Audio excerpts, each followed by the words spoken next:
Tom, I sent you and the other chairs notes from that meeting and the prior meeting, and I sent them before 8 a.m. on Thursday, and I didn't get a response. But when I was looking through these latest set of notes, again, they're better than we had seen previously, but they're still pretty. I felt like they missed a lot of the conversation. So I do think that they intended to add more of what actually happened, and I'm going to vote no on them until we end up with more full minutes. Understand. Yeah, I'm going to provide those meeting notes that you adapt to see if some of the flavor of that we added into our meeting notes. In the meantime, if you don't mind, you or anyone else that takes notes that would like to forward them to me, I'll try to see what we can do about working on those minutes. I can continue to do that. Mr. Chair, Well, If we're gonna do that, should we just table these until the next meeting? starting now, we're going to be doing Okay. that. I don't think we can go back at this point to Right. add all that to. Plus, one of these is even from the Yeah. meeting before that. I'll make a motion to go ahead and approve these. Subject to that comment. So Thank you. I'll second. Moved and seconded. Any further discussion? All right. All those in favor, say aye. Aye. Aye. Last time we had a number of no's, so I would ask if you could simply say your name if you're a no. I can go backwards from 16, probably easier than I can count up to 9. This is Abby, and I'm going to be a no. This is Patricia Schwartz. I'm a no as well.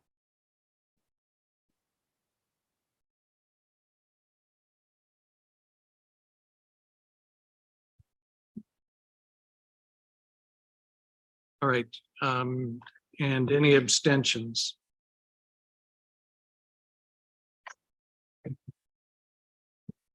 All right. My count is by 14-2, the motion passes. Go on to our next item, which is any submitted public comments. We have none this week. So we'll move on into our. Mr. Chair, Ah, could I just take a moment since we just did the minutes and all that, I just wanted to let people know that I made a request of the PAG team. I tried to find the audio, video from past meetings, and I have to tell you, I had a really hard time finding them. And so I thought, if I'm having a hard time finding them, our public is also having a hard time finding them. So I just wanted people to know that I made a request of the PAG team, if they could please make our videos of our meetings much more transparently available on the website. And I believe that that is in motion, where right away on the website, we will have a link to whatever meeting, as opposed to having to jump through the calendar to the meeting, to the minutes, to the whatever. So I just wanted to bring that up, since we just voted on the minutes, that hopefully a process is in place where it'll be much easier to actually find the video recordings for our meetings. Hey, Mary, this is Edmund. Just FYI, they're on YouTube. You can actually just search them on YouTube. Oh, well, that's a great idea. I didn't even think of going there. Thanks, Edmund.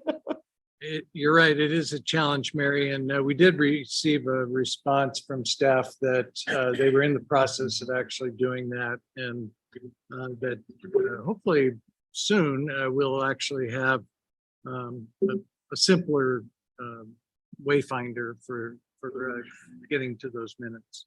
Yeah, even if that's a matter of pointing to YouTube, because our public may not think to go to YouTube to watch us.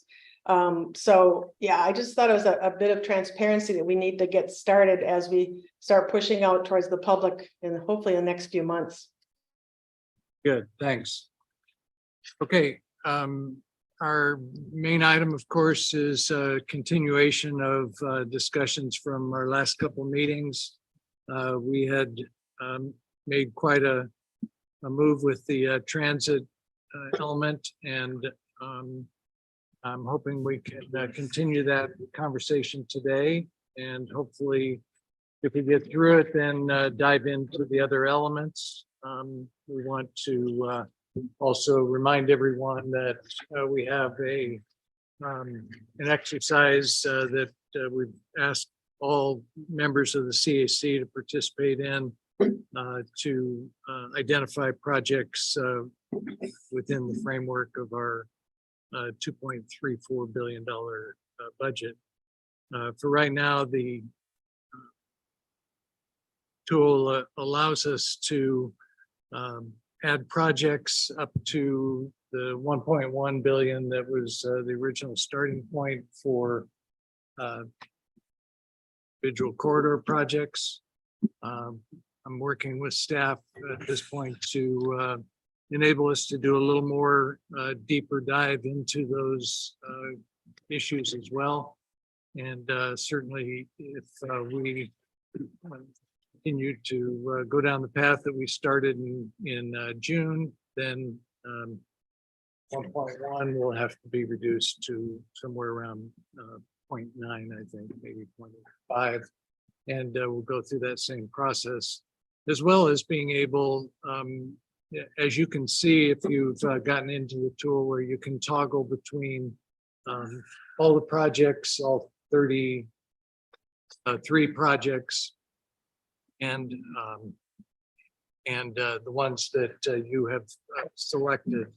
And you can see when they blink off exactly which ones will be lost, and you can, as we've always been able to do with the big spreadsheet, use the map portion and add layers to it, including jurisdictional boundaries. So as we check these lists that we come up with of projects, corridor projects, it'll enable us at that point to see where they are.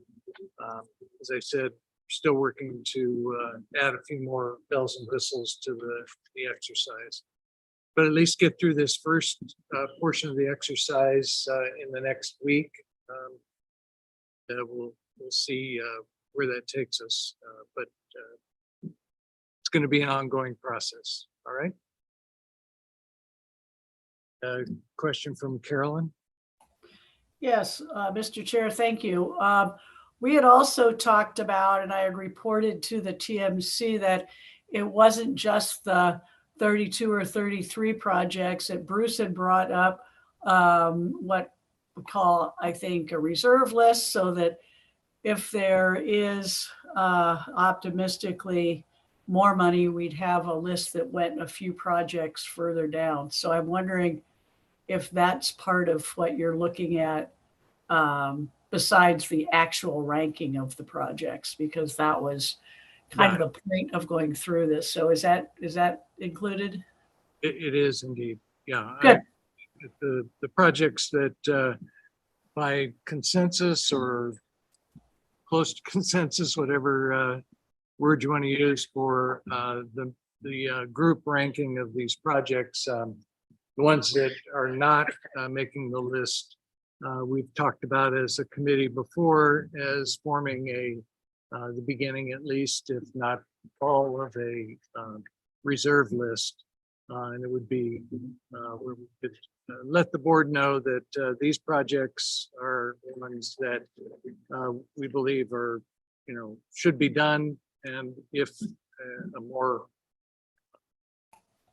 more revenue is realized than the pessimistic projection, then these are projects which we would recommend. Bruce? Okay, and then, well, just secondly, to finish that off, the TMC was interested in helping us with that too. And so that will be hopefully an iterative process with TMC. I agree we need jurisdictions input on that. So thank you. Carmine, did you want to add anything to that TMC? I don't have anything to add. Okay, Bruce. Well, that was going to be my comment or question. And I think at the last meeting we discussed, it'd be helpful to have the TMCs and the jurisdictions go through that exercise too. I know that the city of Tucson is re-looking at its priorities I think, given the fact that they're the professionals, it'd be very helpful to have their input in that process as well, so that we could compare the two and maybe come to a consensus list. I'm nodding my head. You probably can't see that anywhere else, but in the room. Dale. Yeah, this is just a question. When we first looked at the Vale projects, they're actually broken into 3 projects, probably more accurately, probably should have been broken into 2. Basically from Interstate 10 to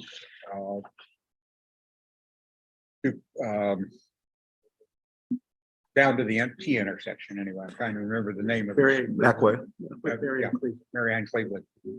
And then it also went up the hill to Camino Loma Alta.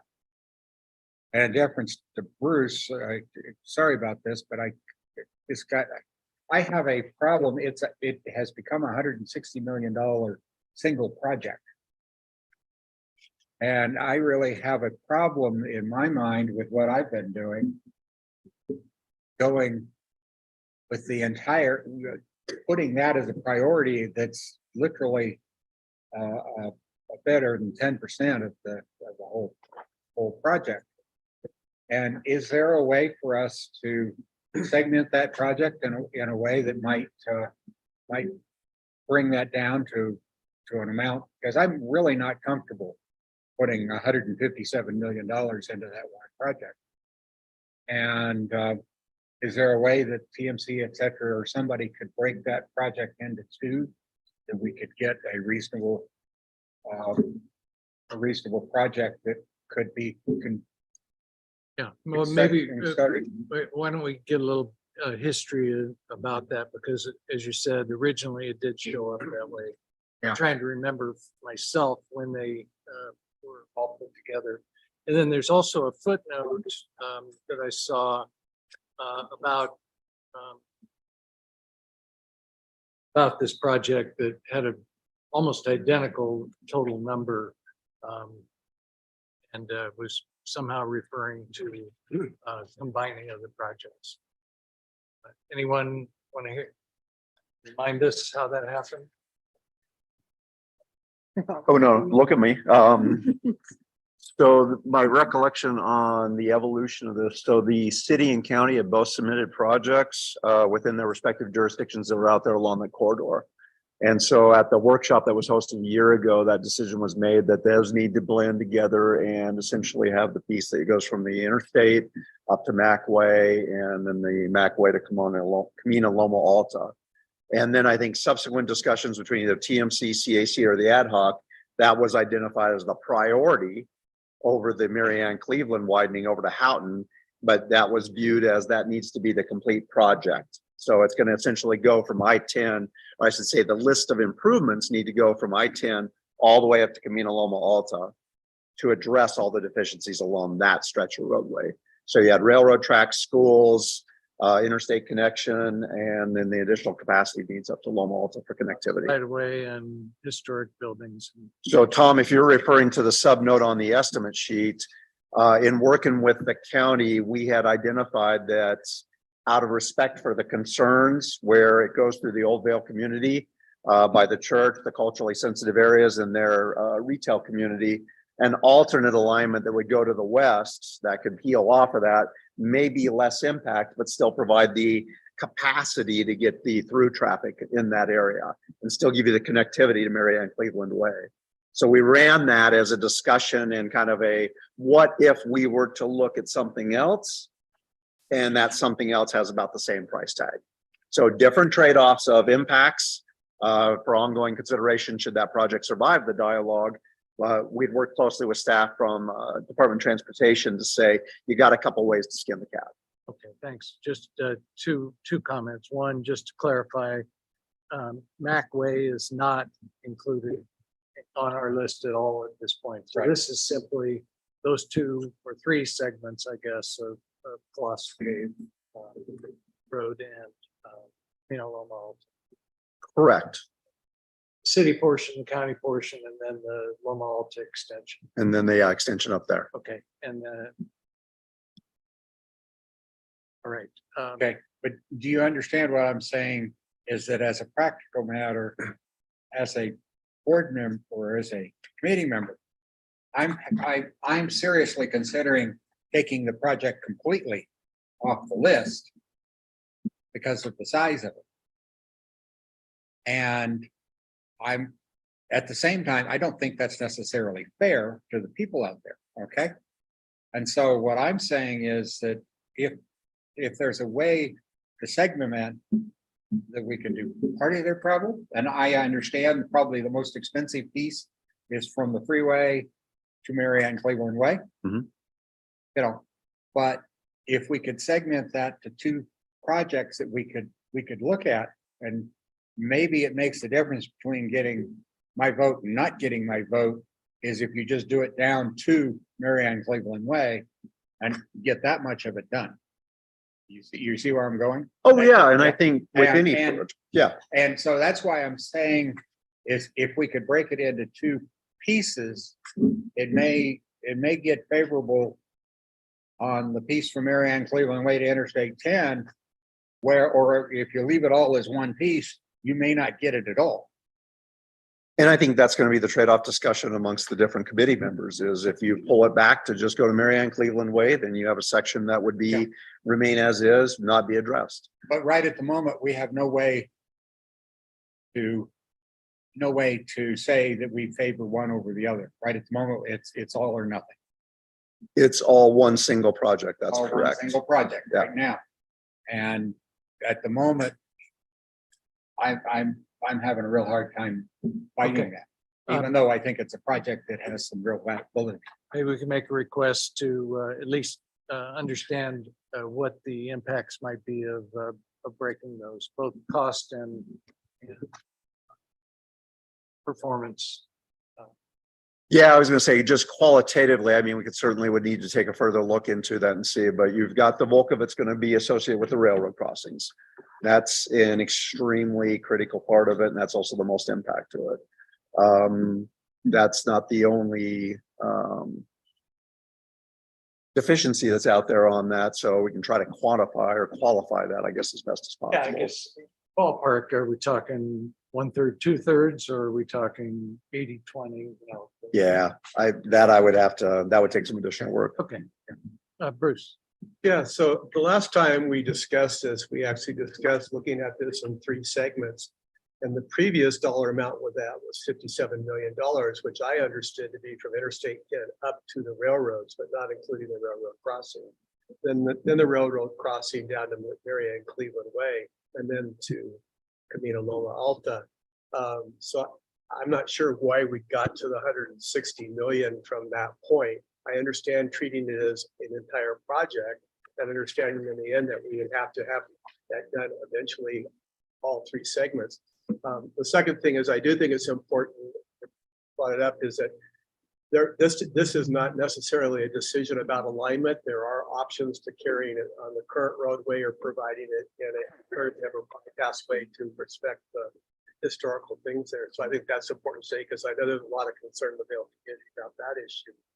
But I'm not sure how we got to the $160 million. So. Bring up kind of a secondary point that I wanted to ask, and maybe just to throw it out rhetorically, you know, how does that play on a ballot to have alternative alignments without knowledge? Because we know that there's certainly going to be controversy of at some level for impacts to these culturally sensitive areas. So would we go to the ballot with both alignments, or say trust us to pick the best one, or, you know, just kind of a, probably not necessary for this conversation today for us, but something to keep in mind. Could I address that? Because I think we've been looking at these projects in terms of jurisdictional assignment. Right now, this project in this area would largely be Pima County. One would assume the county would go through a process of how to assess alignment options and alternatives when it moves forward with the project. If Vail is successful at incorporating, then it would be the town of Vail that would offer its jurisdictional input about alignment, design, and so on. I'm not sure why that has to be decided in a ballot issue, rather than to say the intent is to address the transportation roadway needs in the Vale area. So Yeah, I get, that's my point, that you're gonna say on the ballot, point A to point B. And how you get there may be obvious to most people because there's an existing road between A and B. But the question is whether you're gonna also potentially have an alignment. And I think that's the key thing, and to strike both of what you're saying is the description and any pictorial representation would need to be accurate and reflective of what that will be. If it is truly a possibility that both alignment options are available, are realistic, are supported and endorsed, and the project survives, then we'd want to make sure that's collectively talked about. The description kind of reflects that. You'll notice it no longer says widen existing roadway to 4 lanes, it just says improve capacity. So that alludes to it to help with that discussion that this may be an alternate possibility to get there. And that's going to be part of the ongoing discussion. But the key thing would be to reflective of that through the materials for that public outreach. Sure. Okay, Jamie. Yeah, I know we're talking about why we split these apart, but I remember us voting to put these together. Because it kind of doesn't make sense not to put them all together. So I thought that's what we kind of agreed. They really need to be continuous.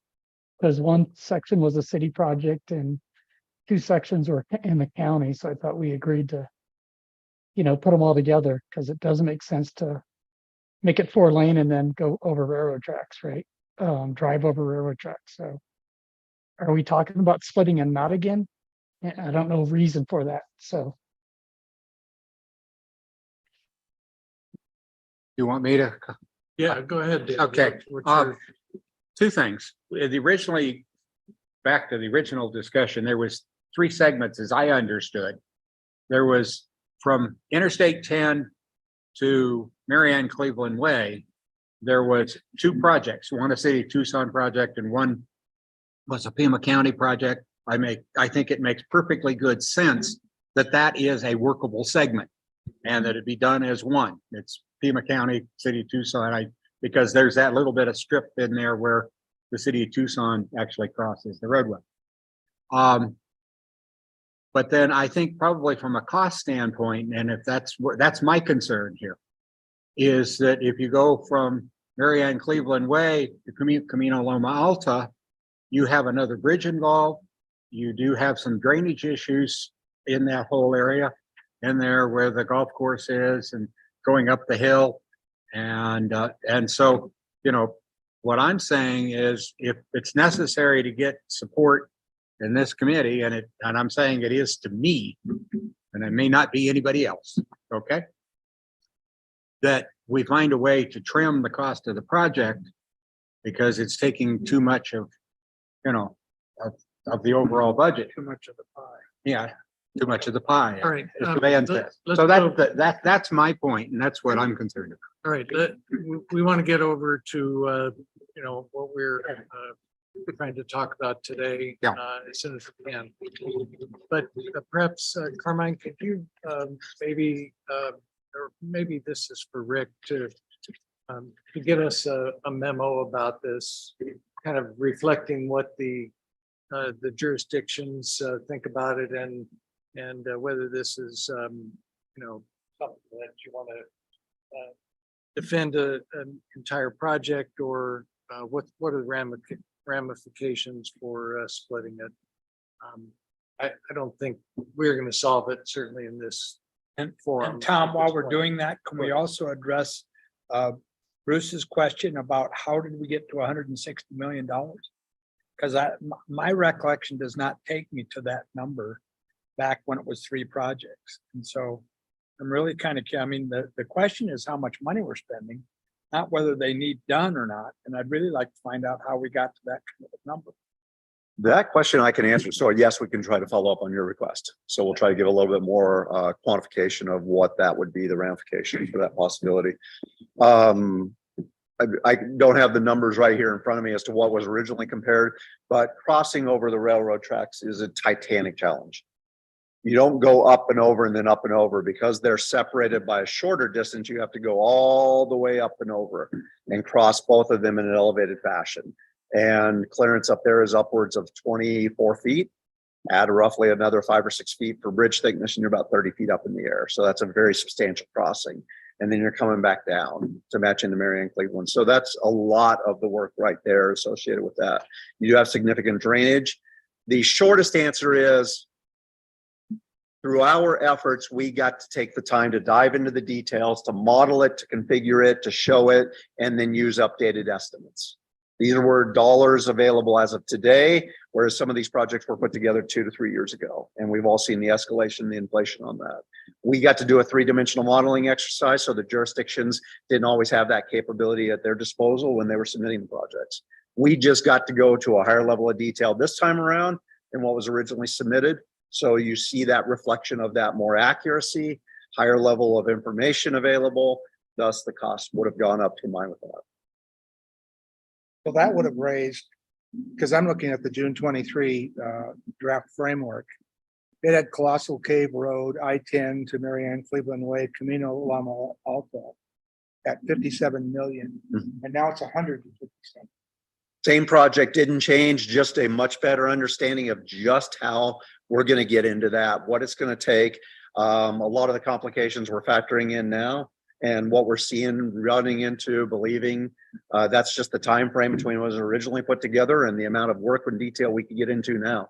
We have active railroad jobs right now where we're able to say, these are the type of requirements and restrictions we're going to have to see and deal with. We have modeling capability to say it's going to look like X, not just we think it will probably be. So yeah, significant change onto it, but no change in the scope. What had originally been submitted, we mirrored it. It's just that complication. Okay, thanks. Yep. Chris, last word. Thank you, Mr. Chair. Yeah, to be brief, my recollection is similar to Jamie's. It sounds like that has been confirmed, that the 3 sort of segments together. But my point with regard to consideration, I have no heartburn about the size of it, as long as it meets the definition of being a regional project, right? If the regional project has if the project on the list has defensible regional benefit, then regardless of the scale of it, it needs to be part of the consideration of our list that we have, because it's going to have region-wide benefit. And that's what the test for me is, that not, okay, it's going to eat up a large portion of our benefit of our budget. If it has that wide region-wide impact, then great. And so sort of a little counter to Dale's point, I'm less concerned about the dollar and more concerned about, will it have that regional benefit? Thanks. Good, thank you. Okay, let's switch over to our transit discussion. I'm wondering, I'm not seeing on my list here if Rio is online. I hear a nod there. Cool. I'm here. Thank you, Great. Mr. Chair. I wonder if you would mind just giving us a quick paraphrase of the memo that you provided to us, so that we can kind of use that as a conversation starter. Would you remind me which memo? I've been sending out a lot of memos recently. About the ridership, and I think it's in our packet. It is in the packet. Maybe we can pull that up. Rio, it's dated September 11th. Yeah. That helps. Quick table summaries of transit demand data.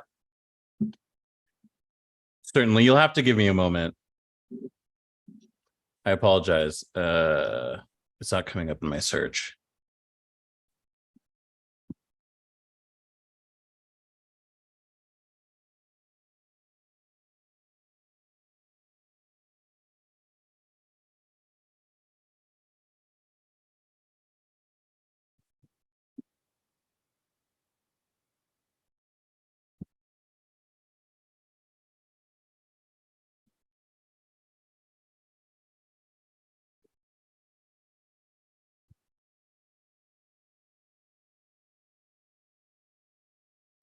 Crystal is scrolling up to it right now.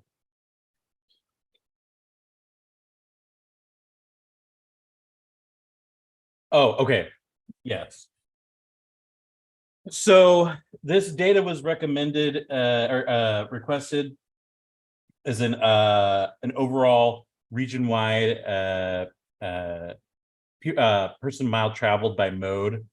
And I'll just go over the high level here. So in relation to our discussion to transit makes up about 1% of all person mile traveled in the region. And you can see that the number of trips by mode also accounts for rounding up to about 1% of total miles traveled, or excuse me, number of trips by mode. And this data is consistent with what we see nationwide as well. And let's see.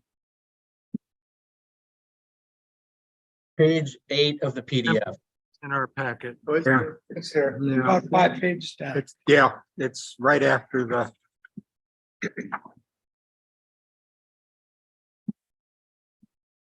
Yeah, higher than that. Page 8 of the PDF. One or two more pages of.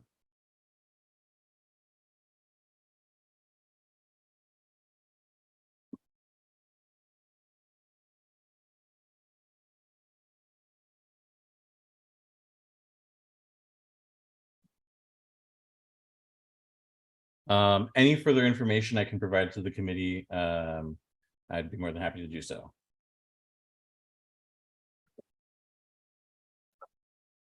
Okay, that didn't seem to work out the way I had pictured it in my planning brain. How about if we come back to our slide that shows all of the sub elements. Yeah. Thank you, Carmen.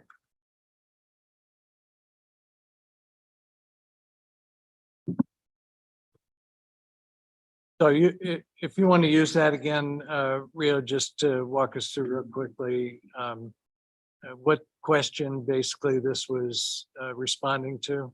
I know we had several questions at our last meeting. I was not in attendance to the last meeting, so I'm going off of the meeting notes here. But I can go through table 1 and 2 again here. I can recall what this was in response to if you want me. Sure, go ahead. Okay. Rio, so what this was in response to was the statement that we needed to see the numbers for demand before we could select transit, which I contested, and I'm going to contest again today. I don't think that current usage is a reflection of demand, and I don't think that we have to wait to see demand to fund it. I think that we create demand by funding things, but that is what you were asked to do this for. Understood. So go ahead, sorry. Now go right ahead if you've got more. Yeah.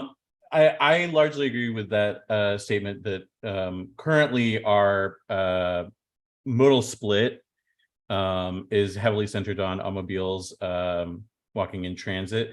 The demand that we see in transit right now exists in the areas that are the most dense in the city of Tucson. So we're speaking about the University Corridor, the areas around downtown, along large corridors like Broadway, Speedway, Oracle. So it's variable throughout the region. However, to capture regional data, we want to make sure that we show that of all trips, transit makes up just about 1%.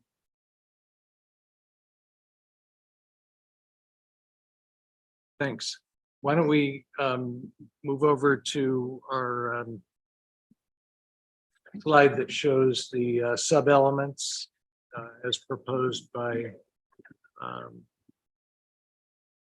our non-committee committee. Informal group.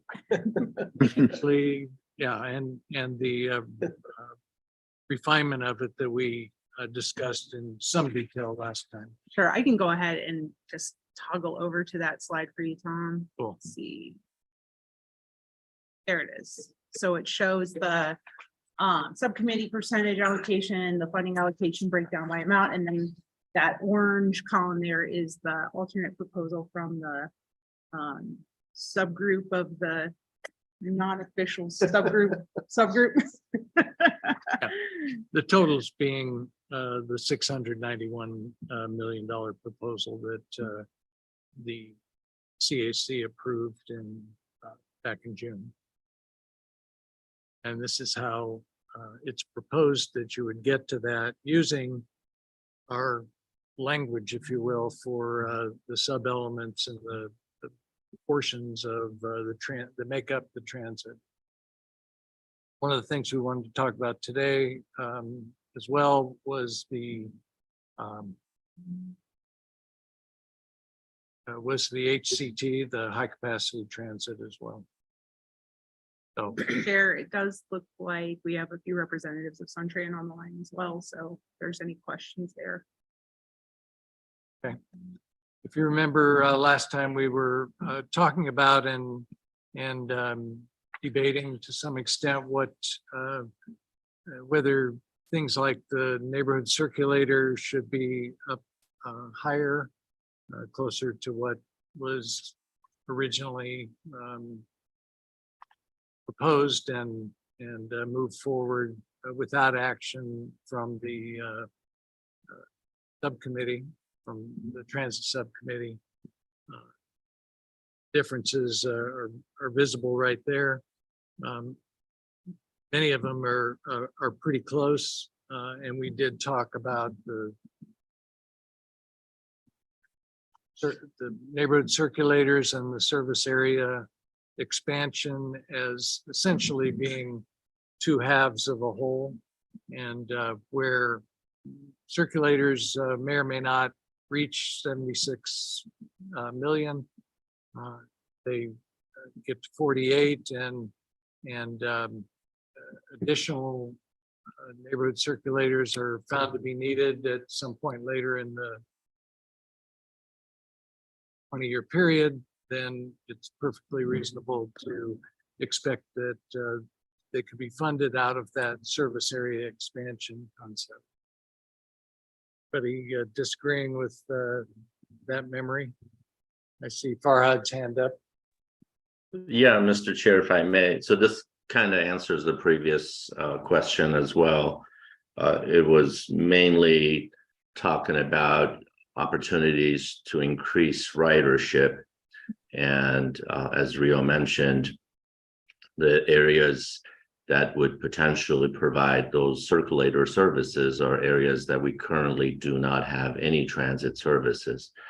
So if there's any hope to increase ridership, would be to focus more on these circulators and then use the circulators as the feeders into the system, and then hopefully be able to introduce new customers to the transit service region wide.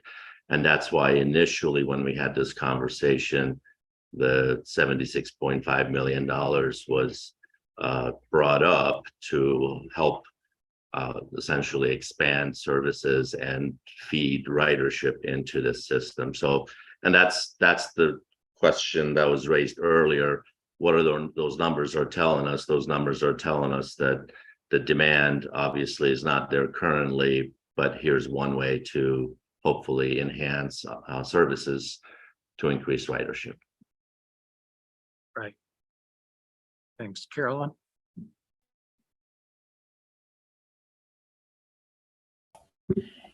Yes. Hello? Go ahead. Got me?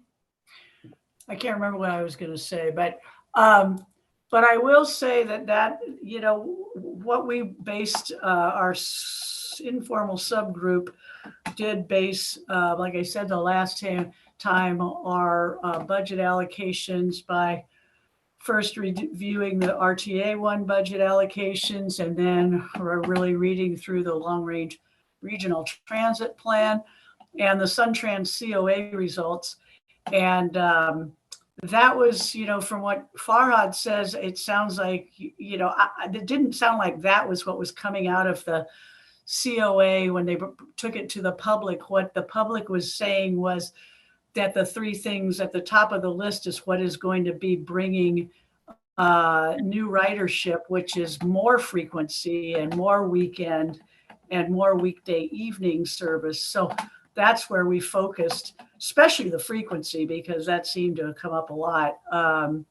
So I guess you said SunTran is on. I guess I would have just a general overall question for SunTran, which is, how do these numbers look to SunTran in terms of what they've been hearing as feedback for any public process that they're going through? And it sounds like it's the COA that they're getting responses from right now. That's kind of an open-ended question. I hope that's fair. But if you all, Steve, or anybody, if you've looked at this, what do you think you think the budget, the one that the CAC approved in June, and this is like the breakdown now of the transit, does that look like something that would support the future transit needs? Leo, you may want to kick us off on this, and perhaps call on our reps as well. Yeah, I appreciate it, Mr. Chair. And I want to give a special thanks to the members of the Transit Working Group who are in attendance today to help answer some of our questions regarding the transit element you see before you. I also wanted to quickly mention that in terms of growing ridership, in serving areas that we have previously not served, that process can be undertaken in a lot of different ways, but the easiest and most consistent way that we see ridership grow by serving new areas is by the neighborhood circulator bus systems. Those are the 400 numbered routes that go to places like Marana, Oro Valley, Saharita, and Picture Rocks. I'll give our colleagues at the Save Tucson and SunTran the opportunity to respond to your question, Carolyn, if any of them are feeling up to the task.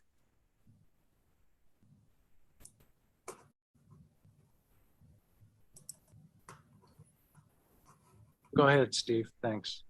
Yeah, let me just speak generally. I know Davida and James do these deep dives into the numbers. A couple things. I mean, we've heard three things in the COA, which are, I think, probably pretty consistent with other input, and that's that frequency is really important, and that at the same time, people would like to see expansion of services to provide either better coverage, mostly with us in terms of operating time. So looking at expanding weekend service and evening service. So I think, but the other interesting, and I guess maybe it's not surprising thing that we're getting in the public feedback is that they'd like to see these expansions without obviously removing other services. But most of the focus, I think our focus is, obviously been in improving the frequency of the existing fixed route system and making sure there's more coverage.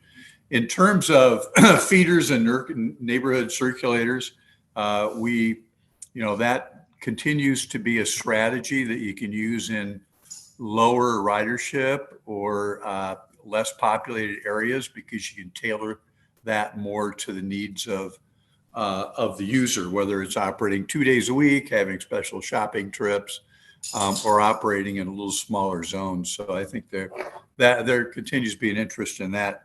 I think when our people looked at the weekend numbers, there was a concern that that funding may not be adequate. What do you mean by that?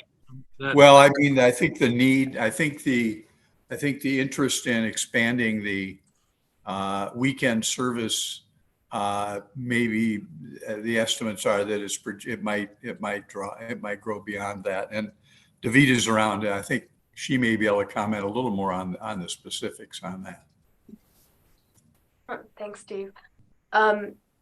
Yes, so the weekend service, people would like to see the weekend service on Saturday and Sunday not only increase for service span, so a lot of times it ends much earlier than during the week, but 1 hour service is much harder to make a transfer, and most people wanted that half-hour service that we have on the weekdays for most of the routes to also show up on the weekends. And if that's the case, that would almost double what we're currently operating on the weekend.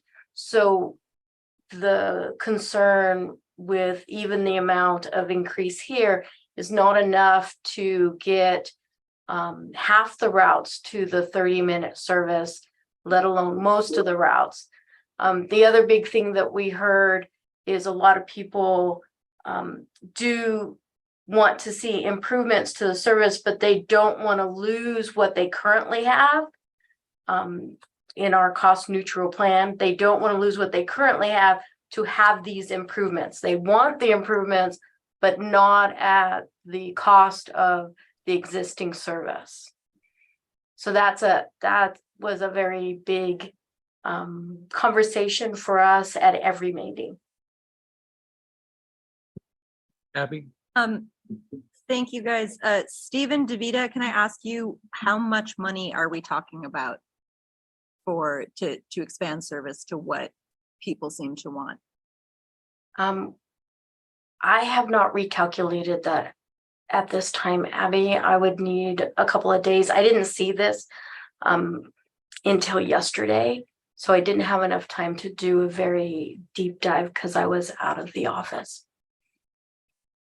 Yeah, if you guys could get us the numbers on what it would cost to do that increased service without cuts, I think that's a question that we keep having, is what hole are we exactly looking at here? Okay, I can work on that. How much?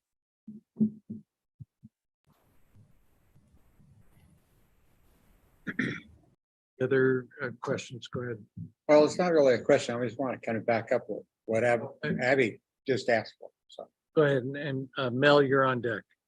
I think what Abby is asking for is the real question is, those three top lines, weekend service, weekday evening service, and bus frequency have been at the top of the list. And I know I haven't been there. I haven't been involved for 5 or 6 years, but they were at the top of the list when I was there on the Transit Advisory Committee, and they still are at the top of the list, and they still are in the plan. So I think what Abby is asking for is, what does it take to fund these three to get to those levels? I think is the crucial question. Am I getting what you're after, Abby? Yes. Yeah, and I guess a follow-up to that is we have bus frequency doubled, essentially more than doubled in this proposal from what was anticipated to maintain existing frequency. Doesn't that specifically feed into weekend bus service going to a half hour? Seems like that would pay for it, or would certainly make a big dent in it. Or am I missing something from the proposal to go to 176 million of bus frequency? If it isn't to increase frequency on weekends and weekday evenings, what's it for? This is Steve. I do think there's a really valid point in there that we need to take a look at these numbers that we're seeing today and see if the sum of those numbers meets the need. Because you're right, you know, if this was only peak hour frequency or something like that, then it might be different. So I mean, I think we need to have a chance to take a look at these numbers. Like Davida said, I just saw the numbers for the first time today. So we're going to have to play a little catch up here for a day or two. Right. And the other thing, if I can add in, is some of the bus frequency was during the week that I saw, my understanding. And you have more days during the week than you do obviously on the weekend. But the bigger one was also the service day span, increasing every route to go until 10 o'clock at night, 7 days a week, and then even possibly later on, some weekdays. So that all adds up, but give me a chance with my team to actually cost out what we currently have compared to what the community is requesting in the COA. Yeah, and I think just to further clarify this, you're asking this on behalf of a regional plan, not necessarily just city-centric or Suntrans-centric, but right. No, I understand that completely. And then also making better connections with Sun Shuttle, because there's places, but even Sun Shuttle had expansions for their service day and for frequency to make sure that people that were using those neighborhood circulars had an opportunity to connect to the current system. Myself, for me to use the Sun Shuttle to Suntran to get to work, I would have to be very careful to make sure that I was at the first bus stop exactly on time, or it would take me half a day to get to work. So I was looking at it at a regional aspect, but give us a couple of days if you don't mind. okay. Yeah, just a reminder that the committee is probably somewhat frustrated by this because we've got a $510 million proposal originally that would have kept things where they were and added another 140 million for expansion. That is further investment in all of the things that you see there. Now we're at this 691. I just think it's really important that we're able to say what are those numbers ideally from jurisdiction's point of view, that is from Suntran and Bruce. Just to follow on, it seems to me that what would be really helpful for us to have as a committee would be to have them take these numbers, the 591, 510, and the 691, and tell us how they would allocate them across these categories. Yeah. And give us a third one, which would be their preferred dollar amount across these categories. They know what the system is, they know what the public wants. I would be informed by their input on giving those three options to us so that we can take a look at them. Yeah, and I know there's frustration from the committee because it's what we've been kind of dancing around or talking about, and the reason that we've been asking folks from Suntran and regional transit providers to react to, but I think that's about as clear as we can make the ask at this point. Eve and Davida, is that something, Ms. James, is that something you guys are ready to tackle for us? Mr. Chair, this is Rhett Crownenshield. How soon do you want us to get back with you regarding those numbers? I'm with City of Tucson, sorry. Should mention that. You tell me how fast you can do it, but we are on a deadline with the RTA board, and without it, I'm very concerned that we'll simply make up our own numbers, kind of as we've done here, based on our interpretation of the COA and other inputs that we have. So, yeah, if we could hear back in no more than a couple weeks, it would certainly. And if I can just clarify, because I think we just threw a bunch of different asks at you all. So I really appreciate that you're going to follow up with that for us. But what I would like to see is how much it would cost to fund all of these as though we had no budget limitations. Not what you'll do with the money we're allocating now, or not what you would do with the money you think you're going to get. Certainly not what you would do with a zero budget change, which is what the COA was. But what it would cost from the feedback that you're getting from the public, what it would cost to get weekend bus frequency up to every half an hour, what it would cost to expand. I know some of the routes now need increased frequency in later hours. What that would cost without any judgment beyond there, how you would allocate the money that we have, just so we have a sense of where that gap is. And I know there are so many overlapping different transportation that are connected to different agencies and different committees. And so I know that there is a funding committee that I think was created. I think on track, try to figure out how to fill some of those gaps. We're, as CAC, doing RTA Next, we're not going to fill all those gaps with this plan. But if we can see how big they are, we can see what we can do and where the rest of that money needs to come in. So just to add to what Abby said, thank you for doing that. That's a really good summary. We have discussed as a committee the frustration, I guess, that the public has voiced to you about expanding but losing various routes. And I think that's the part we want to make sure is addressed, that we're expanding, but not at the expense of certain routes that are popular. So thank you. if you want to tell us what you think a reasonable response time would be, I think that's we don't want you to fake it, and we want the numbers. So if somebody can let our chairs know within the next couple of days how long you think it'll take to run the numbers, that would be my proposal.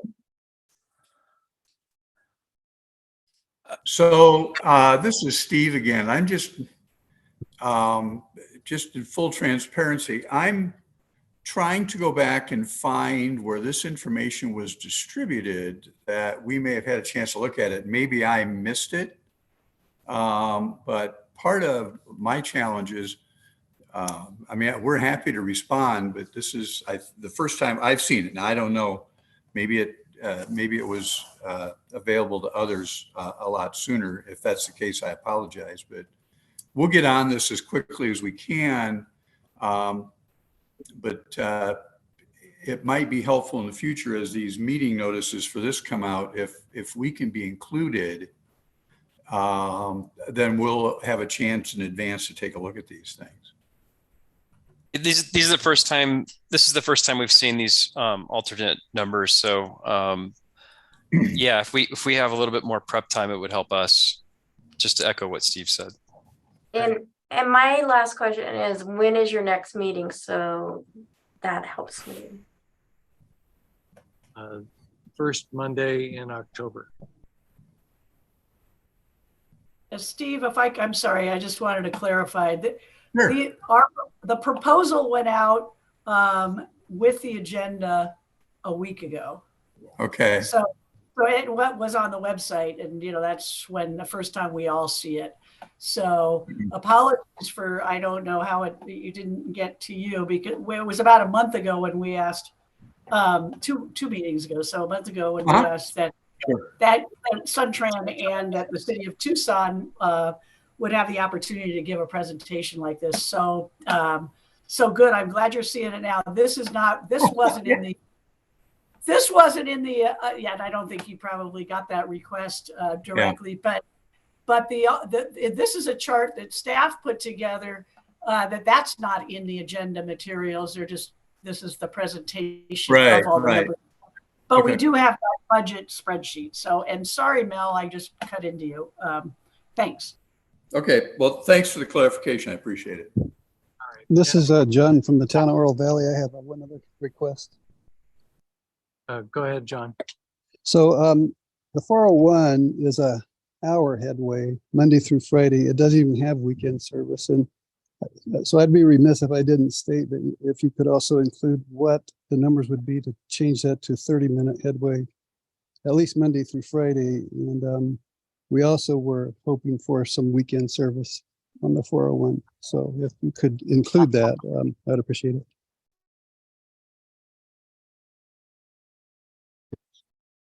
And let me apologize to all of you folks and to the committee for this information not getting out in a more timely manner. So, Mr. Chair, may I clarify that? Go ahead. All right, just so everyone is hopefully following. 2 meetings ago, there was a small subgroup of CAC members that developed the alternative proposal. It was discussed at that meeting. Transit working group members were all invited and they were at that meeting as well. And then at the last CAC meeting, the small unofficial subgroup revised the proposal, and that's what you see here on the right-hand column. That proposal was brought up at the last CAC meeting, and the paperwork was submitted, and that is in your packet. So I would say probably within the last month, the alternative proposal has been discussed at both meetings and both packets. And the transit working group members were all invited and attended at least 2 meetings ago. So it looks a little bit different from almost a month ago, but it is a revised version of what was discussed. I just want to clarify, just because I really am so excited that we have all the transit folks on this call. Sorry that you didn't see our proposal sooner, and I think we do need to do a better job of making sure that we're all interacting and sharing those numbers. But the numbers that I really want to see, and the numbers that I think a lot of us have been asking for months, are not how you would use our numbers, but like a limitless, budgetless, bucket of ideal, endless, bottomless funding. How much do all these services that people are asking for cost? So that we can look at that and see if we've even got anything to work with and where we can put that and where else we need to be looking. So I would ask that you not feel constrained by what's likely to be our budget limitations, because there's funding elsewhere, and that's going to be our job, our separate jobs outside of this committee, as well as to help procure whatever funding we need. But yeah, I'd like to see the wish list funding. Thank you. Yeah, thanks. So noted. Thanks, Abby. And then I'll pay for it, so Yeah. And you're right. I got it. Mel, I apologize for you being on hold for so long. Thank you for, if you're still there. I am here, and first I want to apologize to you and to our committee, because all of this should have been handled in the transit subcommittee. And I'm expressing my frustration over the years that we've asked for information, and we were not really given the opportunity to review and ask questions directly. That being said, I'll take the opposite position, which is I don't want a limitless, because we can't afford a limited list, an unlimited list of services. And I take this, first, I wanted to ask, because I understand we have surveys of riders. I want to confirm that my understanding is we don't really have good surveys of non-riders and what will move them to riders. And then the next within that is I'm taking from my perspective, we have an urban area and we have suburban areas. The urban areas, I think, have legitimate reasons for more intense frequency and service. But I'm not really inclined to spend that kind of money on neighborhood circulators where the present cost and use is just not supported. And to spend that much money when we need to balance this at some point. We don't have an unlimited source of cash. So I'm looking at at these numbers and taking a very hard look. If frequency within the urban area is what's important, then I support that. But I don't support the neighborhood circulators at that kind of price. And the other question is if as long as I got it, so I'll ask on the high capacity, are we going to address that separately? So among my questions are, what surveys do we have of people who aren't riders, and why are we spending money to create a demand that doesn't seem to be there? People move to Oro Valley or move to Vail because they don't want to live in the metropolitan area. And I don't think we should, because we do have limited sources, I think we should concentrate on that. Thank you. Mel, just something that I think we have to recognize is that we also have the high capacity transit project, which we hope to get some information about today, further information. And it does not fall in our 33 projects. So the place where currently it would logically be funded if we decide to do so would be here in transit. I guess the question would be, at what expense? Because several of these would have to be reduced to give that $70 million project a home.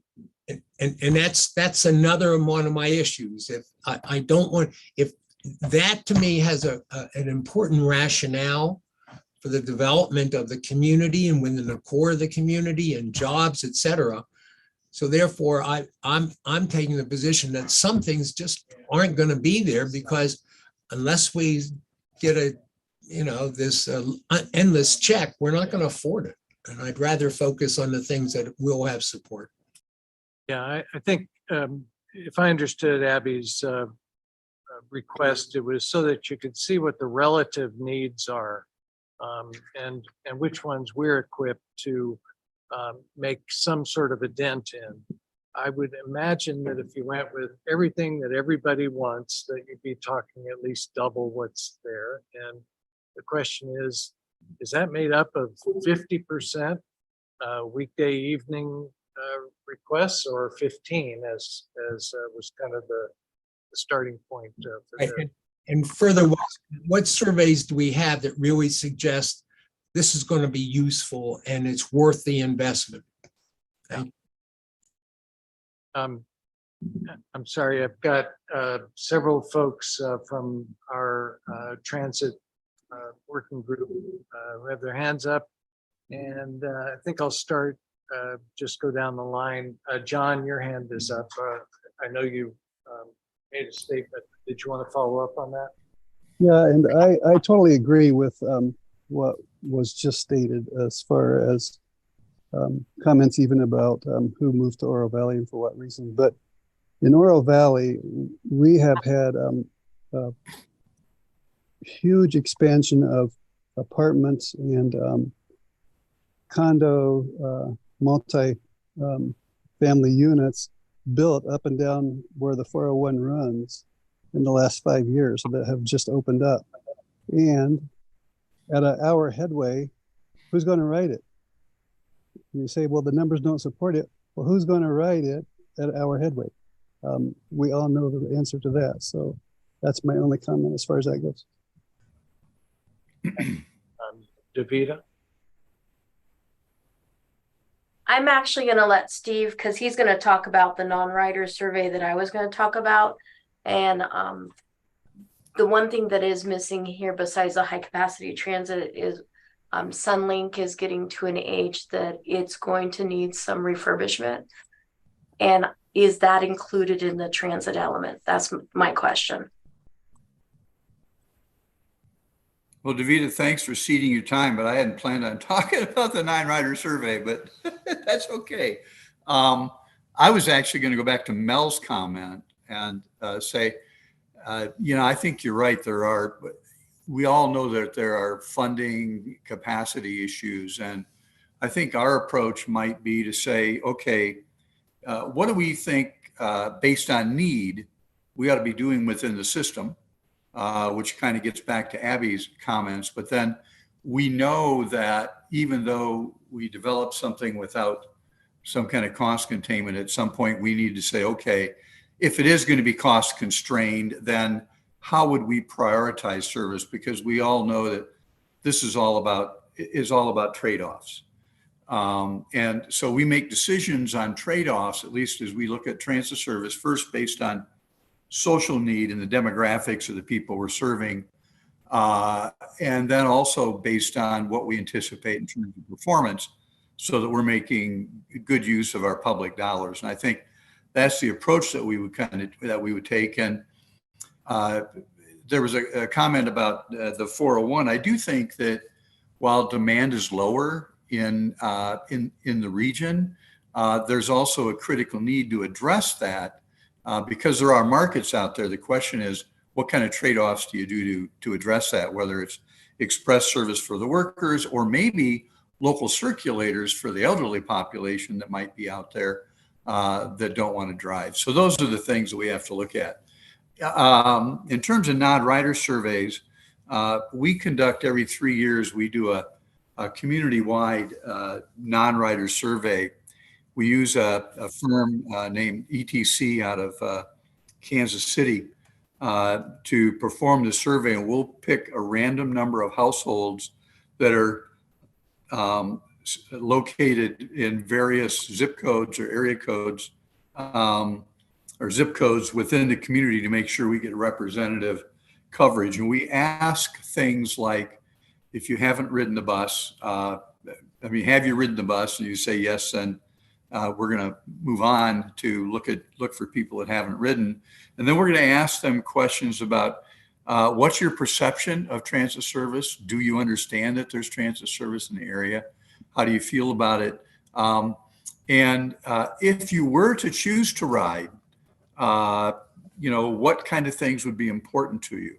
And then we also ask them, which I think is maybe relevant to the discussion about RTA Next, is we ask them, tell us what you think the benefit of transit is in the community if you're not using it. How would you rate it in terms of importance? And then we talk about the level, the interest or willingness to commit or support the use of public funds to support that allow you to start doing some cross tabulations and find out what things are important in the system so that we can craft the design of the system, but then also be sure to hone our message as we're talking to potential voters, because we know that, most people that, like Rio said, 1% of the population or the trips are on transit. So we need to make sure that we understand really succinctly what the needs of the non-riding public are and what their interests are.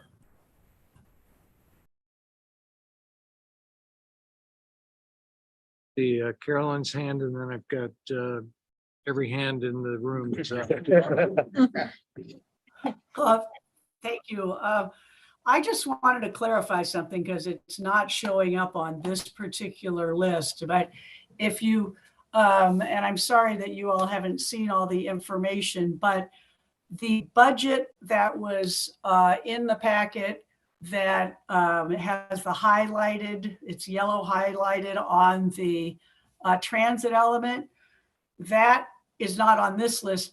It does include the high capacity transit, and it was specifically line itemed on the June 26th vote that we all supported. So the 691 total isn't an alternative proposal. It's a CAC adopted proposal, which includes the 70 million, I think it's 3661 HCT project from Tohono Today to downtown or to Ronstadt. But in any event, these numbers here that you're looking on in the alternate proposal, this is simply that $691 million minus 70 million into these, the elements that we've been looking at. So that seems to have gotten lost in translation. We've already adopted the HCT from the city, and we have included in the CAC vote, it was included in the transit element. So that 691 really, and I can't add it up on, but the numbers are the same. That should add up to 621. So I hope that helps. That's why it's not part of this discussion, because we already have it in the CAC adopted proposal. Thanks. And I've got other questions, but I'll let other people talk. It'll come back to me if we have time. Thanks. Thank you. Farhad, do you want to weigh in? Yes, thank you, Mr. Chair. Just a reminder again, the long-range transit plan really took that same perspective from a non-financially constrained approach and provided recommendations for the same sub-elements that you're looking at here. And they layered it in kind of a three-prong approach that, if your funds are unlimited, here's how much you need for each sub-element. And if they are reasonably available, here's a range. And if you're going to try to continue to maintain what you're doing, here's the range. So we'll send that out again. We'll break out that section and send it out. Take a look at that. So the long range transit plan had attempted to lay out the needs and the different levels of investments that was recommended. So I think that's what you're all discussing. So we'll send it out just so you have that information as well. Sounds good. You might provide that also as you're doing that, provide that to the transit folks who are working on this request that we. Sure. Again, they were all involved in development of that plan, so I hope they all recall that. But we'll make sure that everybody gets those excerpts. Thank you. Thank you, Sean. Thank you, Mr. Chair. Just want thank you for letting me speak here. Yeah, with the transit information I'm looking at, I know one of my concerns is, with the bus ridership, there is a need, just from my experience, especially in where I live at in Marana area, but also to Oro Valley and other sub areas. Because with the traffic, it does get very immense at certain times and points. And I know with seeing the development of all of the new units popping up, there's a need. It'll be very interesting to have a need to have some kind of light rail system that does go from north, south, east, and west on main their fares, so people can use that. So it's right now, the way I see it is all this construction is going on, but we're having too much congestion going on just at certain peaks of the day. And we have to do something about it. The roads can be widened out all we want to, but in a day, you're putting more traffic, more pollution, and more frustrated people at the end. So that's just my comments. Okay. Thank you, Sean. Welcome. Let's see, we have guys over here who have their hands up first. Chuck? Yes, appreciate it. Thank you. I'd like to go back to Mel's comments. And while I appreciate the perspective that he offered, I think that that thinking gets us away some from the regional commitment we make here at CAC and what we're attempting to do. And I think to overlook suburban voters, the suburban riders in terms of transit would be a real mistake, because I think it's, we're asking these people to partially foot the bill for this whole program. So I think that while being in the urban perspective and trying to get the ridership up and make sure that everybody's served on an urban scale, I think that we're overlooking the people in the suburban areas where they're not represented necessarily by a city, but they're represented by the county and things like that. Is a big mistake, because those people are footing the bill. Okay, thank you. Bruce? Yeah, I'd just like to go back to the assignment that we're giving to SunTrans, so I understand what they're going to produce, and it's a reasonable request. So as I understand it, per Abby's request, we're asking them to say, let's look at the whole system and what it would need and what funding amounts would be necessary to implement that. I would suggest that the second part of that would be for them to take a look at the percentages that are on this chart and see whether those are the right priorities, because if they come back with a different set of priorities, we can allocate those against constrained models such as the 510 and the 691 and see if those are reasonable amounts. It seems to me that would give us a guidepost for then making some decisions. Possibly. I think it's a good idea for them to pay attention to those adopted percentages. I also believe that those percentages may change depending on what the total pot of money is. And it may be a fairly significant change, but that would be great feedback certainly for us to. I just one other, Go ahead. It's my understanding we're going to have a separate discussion on the HTC. Is that correct? Yes, I was hoping that would be today, actually. Abby? and Okay, then, I'm gonna try to keep Dale. this as my last one about this. Yeah, I do actually have to catch my bus at about 5, so, yeah, Tom, you did a great job of summarizing what I want, which is sort of the whole ask, and Bruce, you did too. I don't think Sunshine needs to worry too much about these numbers. That's pretty simple math for us to do once we get that.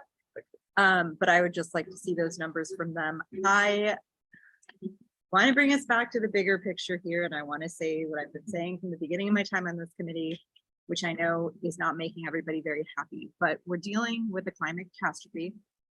43% of our greenhouse gas emissions in this region come from vehicles. So it's really critical, and it's one of the best, fastest, and easiest things we can do to get people out of their individual use cars and onto transit. While I appreciate that SunTran tries to do surveys of non-riders and surveys of riders, surveys of what people think they want is not the most accurate way to get this information and to get these numbers. And unfortunately, to get more people into transit, we have to get people out of cars. So you can get these numbers really easily, but like, for example, Central Tucson is 23% parking, and the parking is accessible and the parking is affordable. We have a 1% transit ridership. Central Chicago is 4% parking. Parking costs more than minimum wage. It's like $25 an hour to park. 28% of Chicago, like whole city, which is a fairly big city, commuters use transit. So we can't keep funding road projects and road expansions and funding transit and expecting people to use transit. There has to be a push factor into transit, and that I want it to be the best. I want it to be frequent. I want it to be reliable. I want it to be clean. I don't want to not have to sit on certain seats because God knows what's on them. But if we really, really, really want to get people into transit, doesn't matter how nice and clean and functional the transit is, as long as we still make parking an easier option for everyone. So I think we really need to think about that when we look at this holistic, the whole budget for our whole plan, is that how we allocate percentages for cars versus for transit really, really, really matters. So I really appreciate SunTran folks being on here, but I think that's the hard reality that a lot of us are going to have to deal with, is that there are times when it's more convenient to drive now. We need to kind of take that away from people. Sure, Arlen would like to either echo or respond to that. I'm sorry, I just want to clarify, like, I understand that that's not our job as the CAC.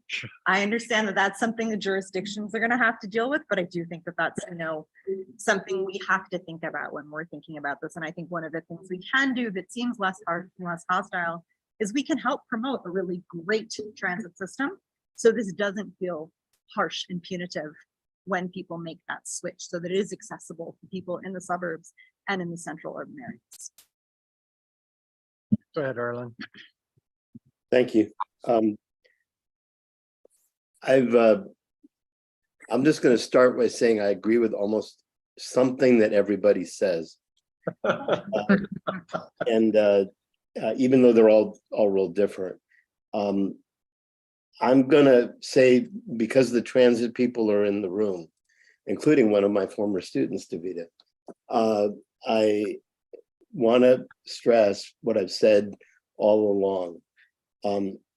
This is a matter of, when you have to make a choice, it's where the density is, where are the activity centers, where the existing are, and where the future density, the future activity centers are, in terms of when we're looking at particularly expanding or maintaining or expanding transit, and expectations that people will use that transit outside of the urban core. By the urban core, I'm generally meaning the city and South Tucson. And what we're seeing is, in some places, we are densifying. It's along the major arterials. And in some areas, we're not densifying.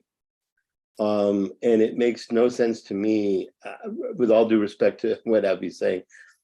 I've spent a lot of my time in my early life trying to get people out of their cars and doing things in very limited success. But doesn't mean you shouldn't try. But the point is that you have better success with where the density, the significant density is, whatever that density means. I'm not putting a number on it, whether it's 4 units to the acre, 8 units to the acre, 20 units to the acre, whatever it happens to be. And that's where we need to focus. So priority 1 to me is all of this frequency. Priority 2 for me is this high capacity issue. And priority 3 is, how do we rationally and strategically expand so that, as Mel would say, it would make sense, and not throwing money to try to get people out of, frankly, out of their garage to do something other than maybe Zoom or walk down the street. But I don't think they're getting on a bus for a long-term trip, most people. So that's what I want to say. Thanks. Thank you. Dale. I want to follow up on exactly what we're getting. I very much agree with the idea that I'd like to see SunTrans numbers as to what to get to those numbers. But a couple things I want to make sure that we're dealing with here is that there's also services here that are not SunTrans and not city related, that they're funded elsewhere. And we don't want to lose track of those services as we go through here. So that's kind of a request for the staff here to let us know how much is needed to fund those services. The second thing I'd like to say is, I know it's not necessary, we've had this question about where does that the high capacity transit fits in here. I'd like to see, if we really decided that it's going to be part of the transit, I'd like to see it so we know it. Now, I did go back, being an accountant, I dug out my handy little computer and figured it out. Yes, this is 621 million, and the 70 million, to get to the 691, you have to add in the 70 million. So, but that's kind of the real numbers that we need to have to work with to make some decisions. A couple other things about restricting parking, and I sit on both sides of this, being a member of the Park Tucson Commission. There's lots of things that drives how many parking spaces you have in the community. it would be a great deal for the city, for Park Tucson, if we could double the parking rates. And Park Tucson would be a lot more viable. But as a practical matter, there are other things and private development, et cetera, that factors into parking spaces. And roadway funding is a way to accomplish what Abby was talking about. But that has public's backing issues too also. But I will be very honest with you, Abby. My son lives in another western city that happens to have all kinds of public transit and has very expensive parking. It would cost him $1,500. I just was in California two weekends ago. Currently, it would cost him $1,500 a month to rent a parking space at his employment. He makes enough money without going into what he's making that he could very easily pay $1,500 a month for that parking space. And he has opted, because he thinks the waste, he does not rent that parking space and he does not drive his car. Now, he does drive his motorcycle, but that's, that doesn't have that cost of parking. And he does use public transit, although he doesn't have to go to work every day anymore. He works a lot from home. With all that said, I think we're making some progress here of getting the kind of things that Mel was talking about as far as getting some specifics and things Abby's talking about, because I really feel what Suntran has to say, et cetera, here is important, but I don't want that there to be left a gap that there's other services that are paid for by other governments that are not the city of Tucson. So Okay, I think we got it covered. thanks, Dale. Appreciate it. I'm going to call on Steve, and then I think Rhett, if he's going to be able to talk to us a bit about the high capacity transit project by the city, so get into some of that conversation as well. But Steve. Yeah, and I'm going to try to be brief, although you've hit on a topic that is really near and dear to my heart, and that is the policy considerations that are necessary to make transit more effective. It is not, we are not a leader in decision making. Transit supports other policy decisions. So things like, concentrating your business development, understanding how the parking availability and parking pricing affects transit. The concept of talking about strategically increasing density along corridors so that you can stimulate transit ridership. And that's the kind of thing you see done in suburban communities now with transit-oriented development. These are all things that, we can develop all kinds of great plans, and you're exactly right. If we don't have the policy commitment to make some fundamental changes, then we're always going to generate 1% of the trips. And so I think that's the challenge. And frankly, I've been in other committees, Chapel Hill and Des Moines for 2, where there were really extensive discussions in the community among leadership about, if we want transit to work, what policy considerations should we have in place to make that work? And I think, it is about getting people out of their cars. It's about developing a community that meets everybody's needs. That means we need some dense areas, urban and suburban, for people to live that want to use transit. And that means we need some areas that aren't so dense for those people that prefer to drive. But we need strategies that make this more of a holistic community and can make us, transit can be really effective. If you increase, the mode split from 1% to 3%, that's a really significant change. And those are things that can happen, I think, with strategies in place. It's happened other places. So I'll quit.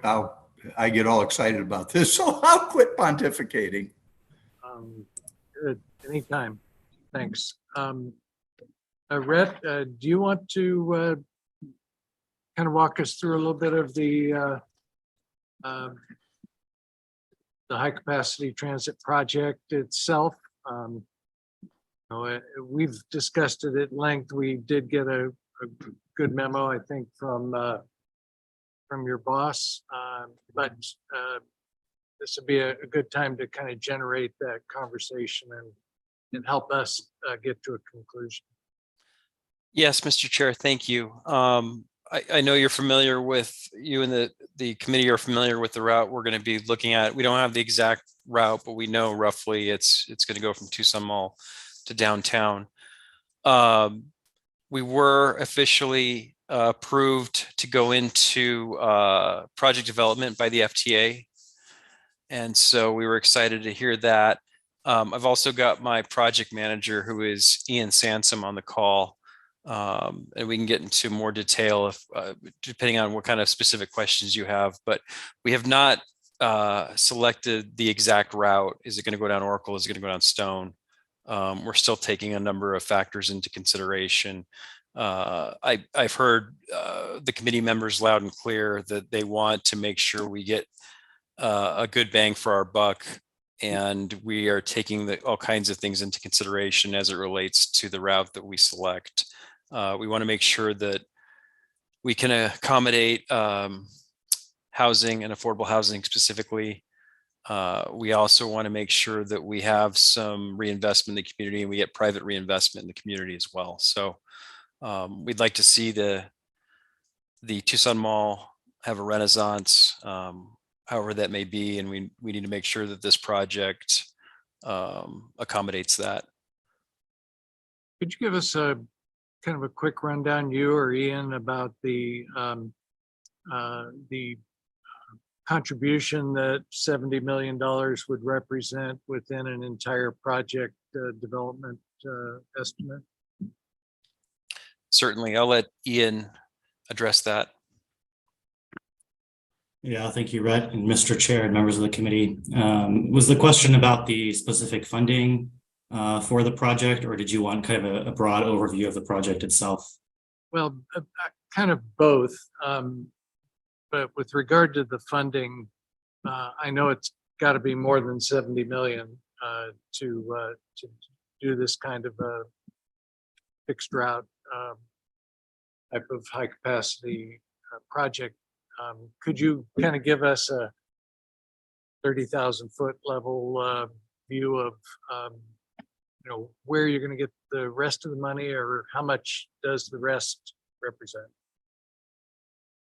Yes, absolutely. So I'll give you the broad overview of the project, and Rhett kind of gave you a quick summary. So we're referring to project 3661 here, just for clarification. So this was referred to as the Oracle Stone Avenue High Capacity Transit Project. And this would be a bus rapid transit project that's going to basically improve service on a 5-mile corridor between Ronstadt Transit Center and Tohono O'odham Transit Center on the north side.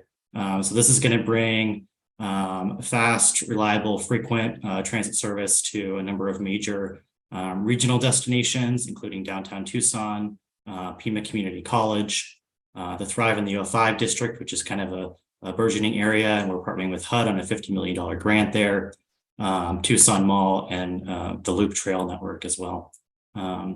So the high capacity transit plan is a project within the LRRTP. It's one of 6 priorities that was identified in the high capacity transit implementation plan. And I have a few kind of key points that I want to make about this project. So there is a lot of demand for high capacity transit along these corridors. Rhett mentioned Stone and Oracle. We're really not sure specifically which corridor. We're going to be looking to determine that within the next several months. But the number 16 bus, which follows Oracle Road, has the highest ridership in the SunTrans system. This is also going to be a project of regional impact. We found that more than 50% of all jobs in the Tucson region are located within about 3/4 mile of these proposed corridors. And a lot of groundwork for this high capacity transit has been laid through the past couple of years through what we've called the Tucson Norte SOAR project. So this is sort of the the land use and policy framework that's going to kind of pave the path for this transit.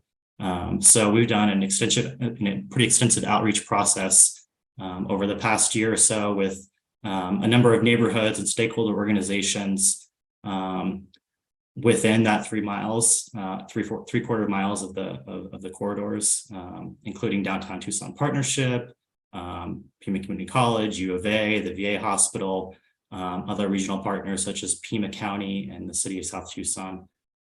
So this outreach took place through a Federal Transit Administration grant that PAG formally supported in a letter going back to 2019. So this is part of this kind of broader effort called Tucson Norte Sur. And this, as you mentioned, this would be a 5-mile corridor bus rapid transit between downtown and Tohono O'odham. Would be the first phase of this kind of multi-year 15-mile project. But the cost estimates kind of moving into that framework, you mentioned 70 million. So that would be the local match estimate for this project, for this first 5-mile phase of bus rapid transit. We expect that about 50% of the total cost, so we expect the total cost to be about 140 million, could be covered by a CIG grant through the Federal Transit Administration. So we are actively pursuing a CIG grant starting this next year.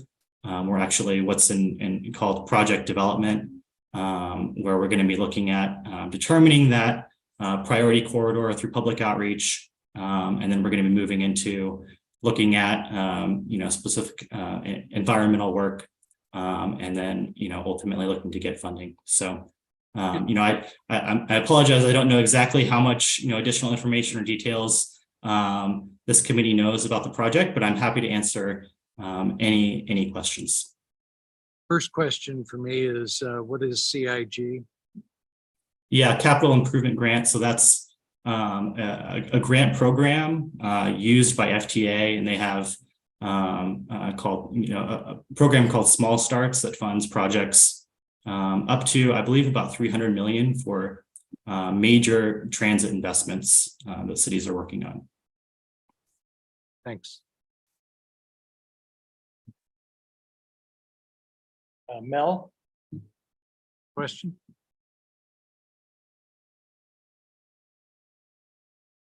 Yes.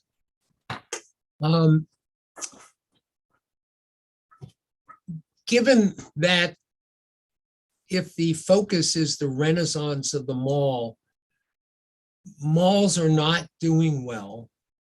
And I'm asking for the future, if the community is planning from downtown to JTED to the airport to the Sonoran corridor as a potential place of employment, why are we, as well as the airport?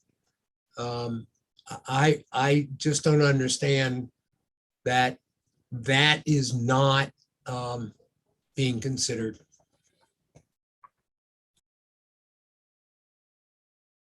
I'm sorry, I guess what was the question there? Were you asking if the question is, what consideration was given to going south to connect downtown to the airport, to JTED, to the Sonoran corridor, to Raytheon, rather than going to the mall? Yeah, so there's a number of factors that have gone into the decision to focus first on the north side. And I'm not sure, how many of those you're aware of right now, but through the Tucson Norte Sur project, we did a lot of community outreach, and there was a lot of feedback that the south side in particular wants to see more time put towards looking at concerns around gentrification and affordable housing. So, that is one issue that we're looking at and going to be continuing to plan for.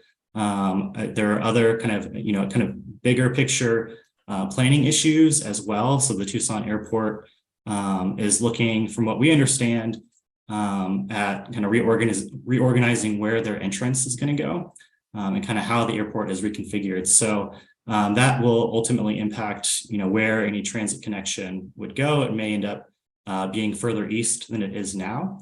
There's also, kind of a, concern about some of the railroad crossings and some of the cost of those going south.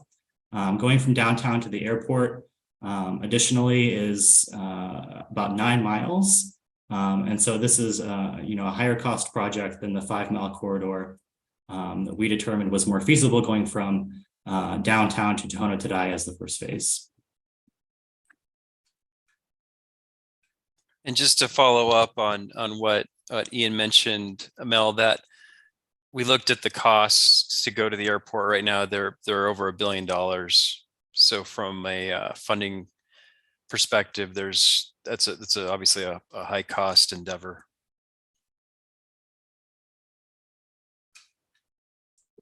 Thank you for the response. Bruce and then Carolyn. I have just a quick question. Under the CIG, what is the minimal local match requirement? What percentage?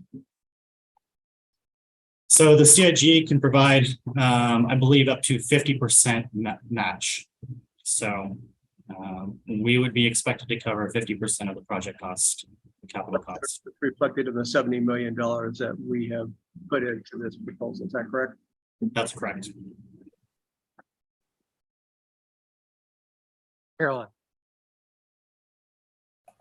Yes, Ian, thank you. I had a quick question, and if you don't have a quick answer, then I don't need to hear it. But when you said, I mean, I'm curious now after Mel's comments about malls generally, when you said the city would like to see a Tucson Mall Renaissance, did you mean as a shopping mall or as something like repurposing, and like they're doing at the Foothills Mall where they're going to be putting a lot of people and housing and hotels? I mean, like I said, if it's not that would just kind of fascinates me if there really is a city planning effort going on about something we haven't heard about yet with the Tucson Mall. Hi, Carolyn. That's a great question. No, it's, I don't think we're going to see like a 1985 Renaissance where you're going to see, what we used to see 40 years ago. We would expect that there would be some redevelopment. To your point, you'd see more housing. You could see things like healthcare, any number of things that would create almost a center, like unlike a downtown, but would create that same sort of activity. And these people would be able to get on a BRT and go downtown to see a show. And then we would expect that the intervening land use hopefully see that density develop that we need as a region and to create sustainability within our region. Cool. Thank you. Interesting. Great. Thank you. Dale. Yeah, I just want to kind of follow up on the same topic on in reference to Mill's response, et cetera. My understanding had been that there's the existing grant, not the proposed CIG grant. The existing grant was to look at housing and development of that corridor, not just redeveloping the mall. And obviously with the problems of malls, they're all potentially have redevelopment in them. But I thought the primary purpose of that grant that the city's been working on was to look at redevelopment of that corridor from downtown to Tucson Mall. Am I mistaken, or is that? Yeah, that's correct. Yeah. That's correct. Yeah, we're not doing this just to redevelop the mall. It's the entire corridor. The mall is just an endpoint, and can play a catalyst role in that whole link that corridor being successful. So, And I'd like to say as far as this project development, I think it's an essential project for the community as that potential redevelopment of that area of the city. There's a lot of redeveloped land in that 5 miles. So it makes a lot of sense. Yeah, and I think packaging a project like this as simply a bus rapid transit without all the policy and long-term and short-term goals that you have for the entire corridor is a mistake. So I would really hope that that whole message comes together when it's time to vote on that project within this entire plan. Okay, I see Carolyn, do you have one last comment for us? Well, no, I just forgot to put my hand down, but I will ask, there's a whole nother topic I wanted to talk about, but we're running out of time and we're going to talk about this next time. But for Suntran, for the next meeting, I have another request, and it's about the neighborhood circulator bus systems. And we've been hearing and we've been reading that so few people use them, but we've also been hearing a lot from Oro Valley about how popular theirs is. I kind of want to take a deep dive into neighborhood circulator bus systems next time. But is it possible to get numbers? I don't know. I guess it would be Suntran for the ridership levels for the different neighborhood circulator bus systems. We heard from Rio about Picture Rocks and Marana and all the different places, but we continue to hear how popular it is in Oro Valley. So that 1% of riders might almost all be in Oro Valley. We just don't know. Is that a fair ask? Hi, Carolyn. It is a fair ask for Oro Valley and the other Sun Shuttle circulators. That those numbers would come from Rio. I can give you information about the circulators that we have in the urban core, the on-demand zones, but for the Sun Shuttle routes like Oro Valley, Marana, that would need to come from Rio. Also, this is John from Oro Valley. I didn't say that we had high ridership numbers. We don't have them, I say, because it's an hour headway, which means people would have to get on the bus and get to their doctor's appointments sometimes up to an hour early. And who wants to ride the bus and they have to wait for an hour for their appointments? Good. Carolyn, you're muted. Oh. Not from you today, John, but we've heard that from others in Oro Valley earlier, and I totally understand your point. So, I mean, I would like to see all of the transit systems be seamless and be, frequent. But it's just about the choices we're going to have to make. But I think that also might come under the non-riders survey that has that they have done or will do. So whatever we can get on that, but I absolutely understand your point, John. Thank you. Hey, we have Steve and Orlantius. Hey, this is Steve. I was just going to say, yeah, we have performance data on the 2 on-demand zones that we're operating in, and we're happy to present that. And then also, I mean, we can compare, how those systems, who they serve and how they operate with some of the more regional services, and then also how the on-demand services are connected to and interrelate with the fixed route service, because that's also part of it. But yeah, we're happy to put that information together for you. Terrific. Thanks. Go ahead, Orlantia. Hi, good afternoon. This is Orlantia with the town of Surya. I just have a question of clarification from either Rio or Davida, and this is regarding the 421X. Is that considered a neighborhood circulator bus system, or is it express service? Hi, Orlantia. Thank you so much. That is considered an express service because it is drawing from the express service element in the current RTA. Because we currently have two different types. We have a dial-a-ride system that connects Green Valley with Sarita, and then we have the 421X that connects Tucson to Sarita.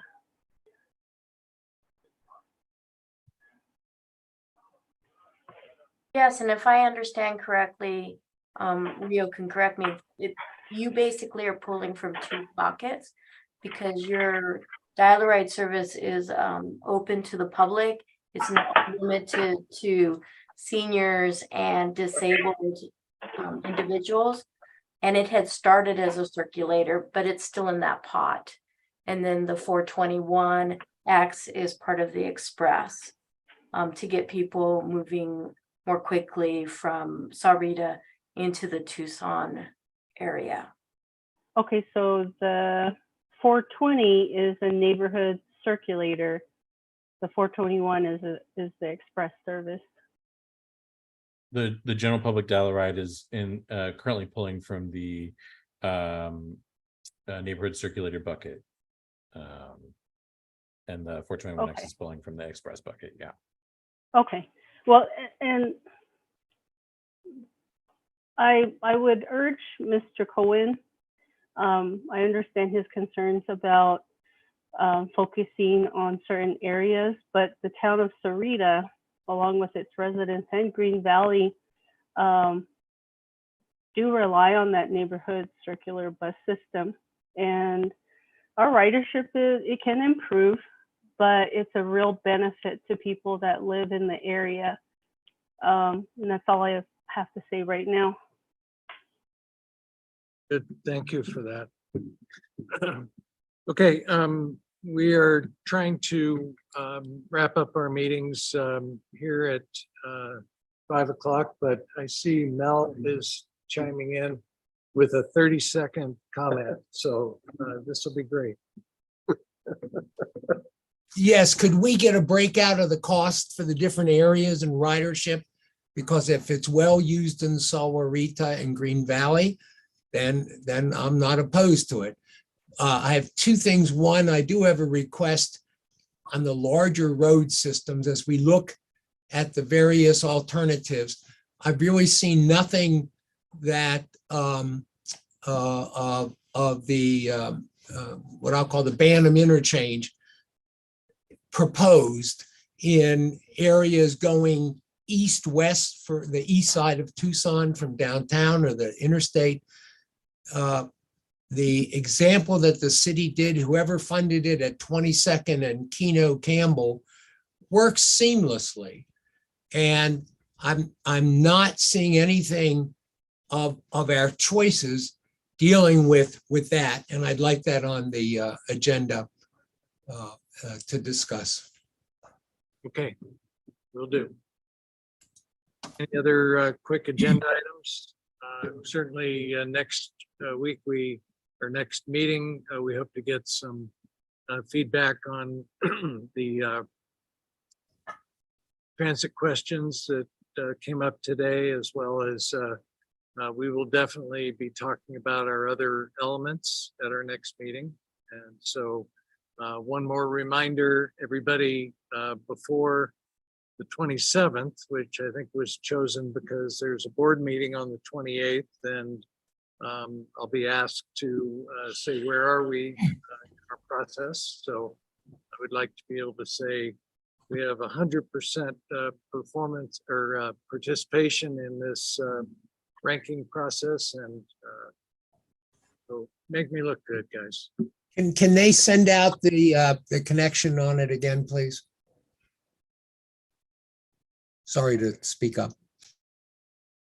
All right, thanks, everyone. Chuck, did you have something? No? Okay, without further ado, this meeting is hereby adjourned. Thanks, everyone, and thanks so much to all the transit folks for helping today. Really appreciate it. Thank you. Very good meeting. Thank you, Tom. Thank you. Thank you, Tom. Thank you. Thank you. Phew.